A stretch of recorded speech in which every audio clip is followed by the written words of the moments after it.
विद्यार्थी मित्रांनो, आज आपण एका नवीन खेळाला सुरुवात करीत आहोत। मनोरंजनात्मक खेळ आहे। प्रत्येकाने आपली समय सूचकता या खेळामध्ये दाखवायची आहे। सोबतच तुमचा शारीरिक व्यायाम पण होणार आहे। दोन गटामध्ये आपण विद्यार्थी निवडलेले आहेत। दोन्ही गट वेगवेगळे आहेत। जवळपास 11 विद्यार्थी एका गटामध्ये आहेत आणि तुमचं प्रतिनिधित्व करणार आहेत दोन विद्यार्थी। इयत्ता 6वीतील दोन विद्यार्थी तुमचं प्रतिनिधित्व करणार आहेत। त्यांच्या हातामध्ये एक व्हॉलीबॉल आहे, ठीक आहे, आणि इकडे पण एक व्हॉलीबॉल याच्या हातात आहे। हे काय करतील, आपल्या समोरच्या गड्याच्या हातामध्ये तो व्हॉलीबॉल फेकतील।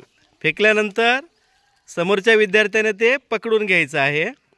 पकडल्यानंतर पुनश्च तो बॉल तुमच्या संघनायकाकडे फेकायचा आहे। संघनायकाने जर पकडलं तर समजून जायचं आणि त्या विद्यार्थ्याने बसून जायचं। अशा प्रकारे step by step, student by student आपण खेळ खेळणार आहोत।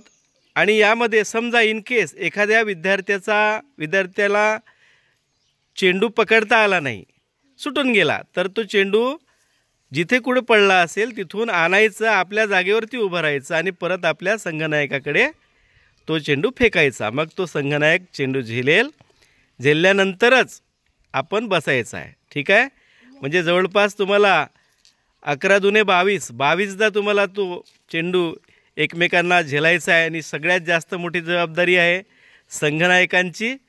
इकडे वैष्णव आहे संघनायक, इयत्ता 7वीतील विद्यार्थी, आणि दुसरा विद्यार्थी आहे अनिकेत कन्नाके। बघूया आता कोणता संघ जिंकतो। आणि इकडे चेअरिंग द्यायला आमचे विद्यार्थी आहेतच, आहे ना बेटा? कोण जिंकेल रे? अनिकेतचा संघ जिंकेल। बरं, बघू। वैष्णवचा नाही जिंकणार? जिंकणार। ओके, बघू आपण कोण जिंकतो, आपण बघणार आहोत, ठीक आहे। मी तुम्हाला स्टार्ट म्हटल्यानंतर खेळाला सुरुवात करायची। ओके, सगळेजण तयार आहात? 1 2 3 स्टार्ट।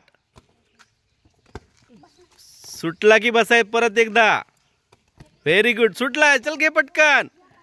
सुटला, चला, सुटला की पटकन वेचायचं स्वतःच। तिलाच आणू द्या। अरे वा, वैष्णवचा संघ पुढे आहे। फेक आरुषी पटकन। सुटला, चान्स आहे। पुन्हा एकदा। Very good. दोघेच राहिलेत। अरे पडला का? शाबाश। सुटलाय। त्या वैष्णव त्याला घ्यायचं आहे ना, त्यालाच घ्यायचं होतं। ओके। कोणता संघ विजयी झाला? वैष्णवचा। ओके, विजय संघाचं कौतुक आणि अभिनंदन।